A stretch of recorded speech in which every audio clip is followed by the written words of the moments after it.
मीरा जी के पति भी पधार गए और देवर ऐसा भारी विरोध, निकल पड़ी। कोई जिंदगी में कहीं भी अगर आपने सुना हो कि मीरा जी को किसी ने काम भाव से टच किया है तो हमें बता देना।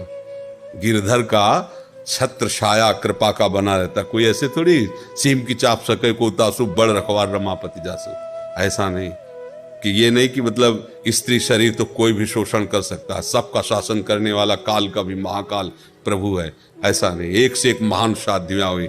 आप रसिक अनन्य माल पढ़े हो? गंगा यमुना बाई कर्मठी बाई कर्मती, एक से एक महान।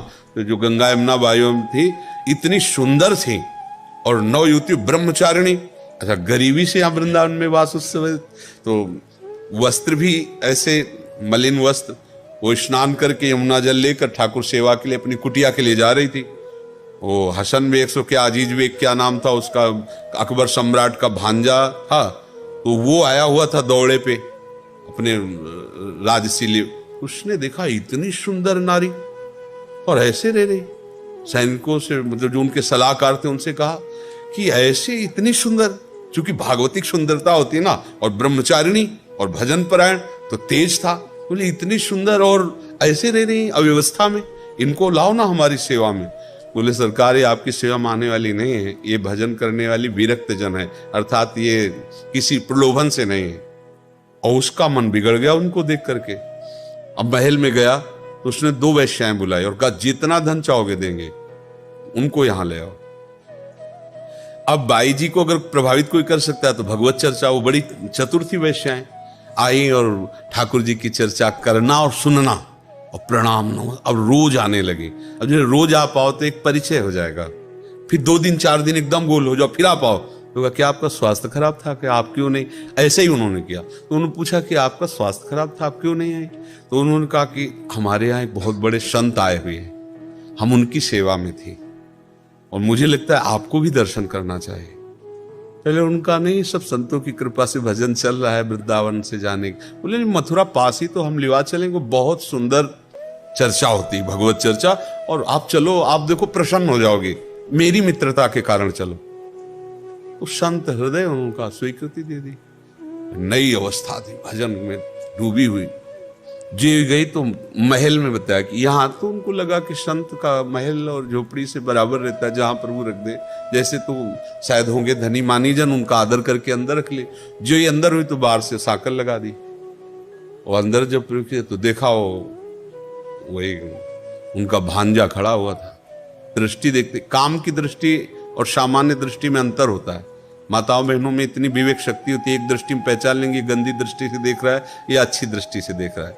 उन्होंने देखा और उनका सुनो, बड़े प्यार से कहा ये जीवन राधा वल्लभ लाल को समर्पित है, आगे कदम मत बढ़ा देना, नहीं तो तुम्हारा अमंगल हो जाएगा, तुम हमारा तो कुछ नहीं कर सकते। पर वो राज वैभव से, अब उसको कोई भय थोड़ी था, कोई ज्ञान तो था नहीं। जे आगे बढ़ा, आंख मूंदा और श्री हरिवंश श्री हरिवंश श्री हरि। सामने बबर शेर प्रकट हो गया, दहाड़, बेहोश हो गया, पैजामा गीला हो गया उसका। और बाई जी अंतर ध्यान यहाँ वृंदावन में अपनी कुटिया में, बहुत बार ऐसा भयानक भय, वो आंख खोले तो डरे, आंख खोले तो डरे। सब लोग उनका बाई जी का चमत्कार है, उनके पास उनको लाए और कहा क्षमा कर दीजिए। उनका नहीं, हमें कोई रोष नहीं है, ये तुम्हारी वृत्ति थी, गंदी व्यक्ति तुम्हारी वृत्ति थी, पर हम ये जरूर कहेंगे कि जो भजन करने वाले जन है, आप शासक हो, आप इनको ऐसी दृष्टि से मत देखो, जाओ भगवान तुम्हारा मंगल। तो उनका कुछ भेंट ले, उनका नहीं, हमें भेंट की जरूरत नहीं, तुम ऐसा न समझो कि हम गरीब हैं, परम धन राधा नाम हमारे पास, हमको ये तुम्हारे सोना चांदी इन सबसे कोई, तो भगवान रक्षक है। ऐसा नहीं, आज तक ऐसा बाहरी दिखावे में हो जाएगा, अगर आप में पूर्ण भगवत निष्ठा है और पूर्ण भगवत, तो ऐसा कोई सीम की चाप सके को तासु बड़ रखवार रमा। 1-2 शास्त्रों हुई है, शास्त्रों। पति विरोध में हो गया मान सिंह के भाई माधव सिंह, श्री रत्नावती जी की, जो भगवत भक्ति में उतरी तो वही विरोध कर दिए, मोड़ मुड़ा के संतों के बीच में बैठ गई, रानी थी। अब तो बड़ी इज्जत की बात, तो जंगली शेर पिंजड़े में बंद करवा करके, और ठीक रानी जहां ठाकुर जी की सेवा कर रही थी वहीं दरवाजे पे छोड़ा गया। ऊपर बालकनियों में चढ़े हुए सब वो सैनिक देख रहे थे जो लाए थे सिंह को, और जे ही उनका पिंजरा खोला गया, सिंह दहाड़ कर निकला, तो दासी जो उनकी सेवा में रहती, उनका महारानी शेर, तो उन्होंने मुड़ के देखा, बोले सिंह नहीं नरसिंह, मेरे भगवान आ रहे हैं। वही पूजा की थाल लेकर नजदीक गए, तिलक लगाया, आरती की, माला पहनाया, गाय के बछड़े की तरह खड़ा रहा हो शेर, और बस घूमा, मारी छलांग, तो जो लाए थे ना बालकनियों में खड़े थे, फाड़ के फेंक दिया सबको और निकल गए। कोई ऐसा कैसे हो सकता है? हाँ, हमारी शरणागति ठीक नहीं है, हमारे आचरण ठीक नहीं है, तो बाहरी दृश्य में आप कह सकते देखो ये संत है, या ये देखो वो घटना हो गई, उसकी आंतरिक वृत्ति भगवान देखते हैं। आज तक कभी ऐसा नहीं हुआ कि कोई भगवान के मार्ग में चले और अनाथ जैसा उसका व्यवहार हो जाए। हाँ, इस बेस का दुरुपयोग करेंगे, अंदर से हम गलत होंगे तो चौड़े पे हमें दंड मिलेगा, भले हम उसमें निरपराध हों जिसमें दंड मिल रहा है। समझना, बाहर से लग रहा है बिल्कुल 100% नहीं किया, लेकिन वो भीतर का जो पाप है ना, वो चौड़े पे बिना अपराध के अपराधी मानकर दंड दिया जा रहा है। भगवान के विधान में कहीं कमी नहीं, पक्का समझ लो। ये बाहरी व्यवहार अलग है। तो जब तक माता पिता हैं तो उनके अनुशासन में रहकर भजन करो, और फिर आगे ठाकुर जी का भरोसा है। तो ऐसा नहीं कि वृद्ध हो जाएगा तो फिर कौन देखेगा, आगे ये नहीं रहेंगे तो कौन देखा, वो तो प्रभु ही देखते हैं ना। अब हम बच्चापन से निकले थे 13 वर्ष से, आज तक हमारा कौन सहयोगी? वही तो सहयोगी है, उनके सिवा हमारा किसी से परिचय नहीं। सब देखो व्यवस्था उन्हीं की तो है, हम क्या लाए थे, हम क्या जानते थे किसी को? सब उन्हीं के संबंध से तो है, सब उन्हीं को तो जानते हैं। तो ऐसा विश्वास भी न करे कि आगे क्या होगा। नहीं, विश्व का भरण पोषण करने वाले भगवान अपने जनों की ऐसी व्यवस्था। अगर आज जो हमारी व्यवस्था है ना होती तो हमारी जानते हो कितनी दुर्गति होती।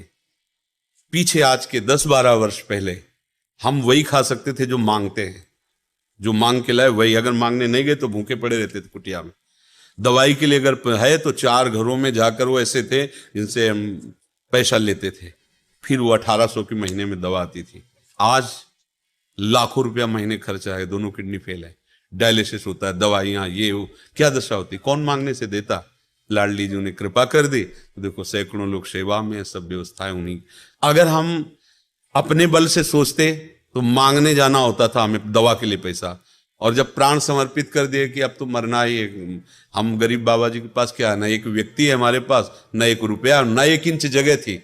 जहां हम आश्रम में रुकते हो उनको पता चलता है इसकी किडनी खराब, तो निकाल दिए जाते कि भाई आश्रम में रुके हैं, बीमारी के पैसा लगाना होगा, तो कि तुम्हारे यहाँ संत रह रहा, किडनी फेल है, तो तुम उसकी व्यवस्था करो, धीरे से निकाल दिया जाता। सब हमें पता हो जाता कि हाँ हमारे साथ इसलिए ऐसा व्यवहार हो रहा है कि हमारे पास कोई है नहीं और कुछ नहीं है, ऐसा समझो। अभी आप जो देख रहे हो ये सब लाडली जी का है। इसी वृंदावन में सर्दी में जो गेहूं के बोरे सिल करके उनको हमने उड़ा है, मांग के रोटी पाया, जो मिली जैसी मिली है।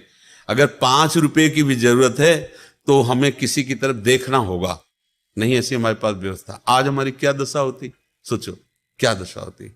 दोनों किडनी खराब है, कोई पूछता नहीं, सड़ जाते। पर प्रभु ने उनको जब जो आवश्यकता, जब उनको ये करवाना था तो ऐसा, जब आज है तो ऐसे गोद में रखते हैं बच्चे, सब जवान बच्चे हैं, गोद में ऐसे रखते हैं। मतलब पानी एक पिला रहा तो मुंह एक पूछ रहा। कैसे तुम्हें बताएं ये सब कितना प्यार करते हैं। कौन प्यार कर रहा है? मेरे प्रभु, वही इस रूपों में प्यार कर रहे हैं।